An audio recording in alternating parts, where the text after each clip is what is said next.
Welcome again to Fanier's Vlog. Ako nga pala si Shane.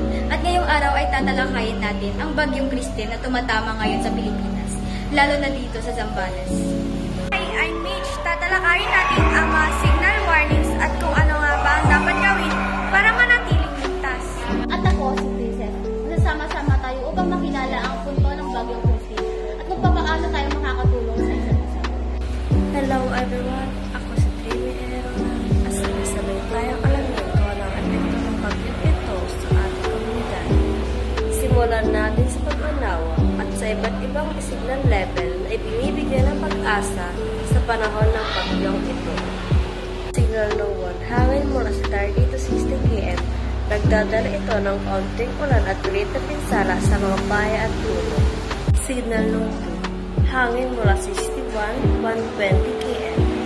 Dito nagsisimula na magkaroon ng mas seryosong epekto tulad ng posibleng pagkaka-power outage at pinsala sa bubong at mga puno.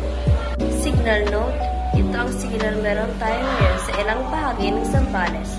Ibig sabihin ay hangin mula 121 to 170 km. Inaasahan ang mapanganib na kondisyon, pagbaha at mas mataas na posibilidad ng landslide. No 4 at 5, napakalakas na hangin na higit sa 170 km na nagdudulot ng matinding pinsala. Dito sa Zambales, ang malalakas na ulan at hangin na mula kay bagyong Christine ay nakakaapekto na sa mga komunidad.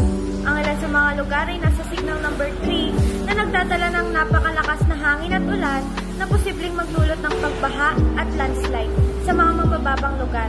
Kaya't mahalaga na maging alerto at handa tayo. Ngayon, pag-uusapan naman natin kung paano tayo makakapanatiling ligtas. Narito ang ilang mahalagang tips. First is maghanda ng emergency kit. Mag-imbak ng tubig, pagkain hindi madaling masira, flashlight, baterya, at first aid supplies.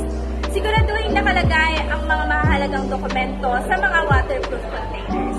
I-charge ang mga devices. Siguraduhin naka-full charge ang inyong mga cellphone at power banks para manatiling konektado.